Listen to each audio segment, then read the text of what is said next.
Vi har lavet en foldebog, som skal forestille en kuffert.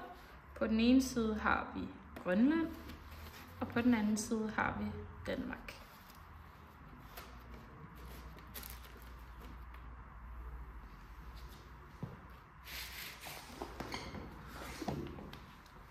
Hvis I en dag skulle besøge Grønland, så har vi foreslået nogle steder, man kunne besøge.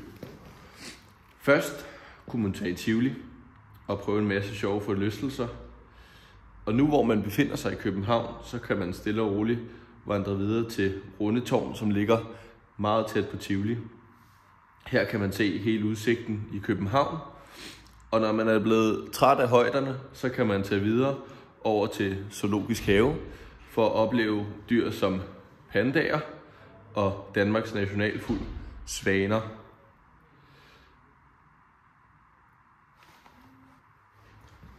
Danmark har også meget kultur at byde på. Her ses Kim Larsen. Han er en af de største sangere i dansk historie. Hernede har vi H.C. Andersen, en af vores største forfattere. Her ses Dannebrog, det er vores flag. Christiansborg, det er vores parlament.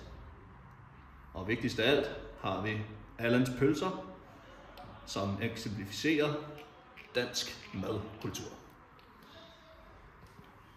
Sidst men ikke mindst har vi også Roskilde Festival repræsenteret, fordi vi gerne vil have noget lidt mere aktuelt for vores aldersgruppe repræsenteret.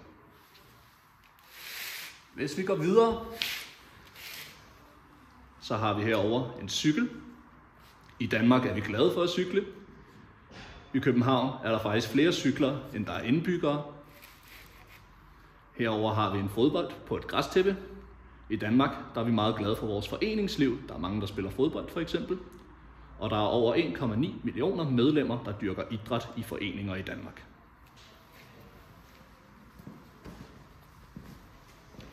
Hernede i hjørnet, der ses kongehuset og deres bopæl, som er Amalienborg.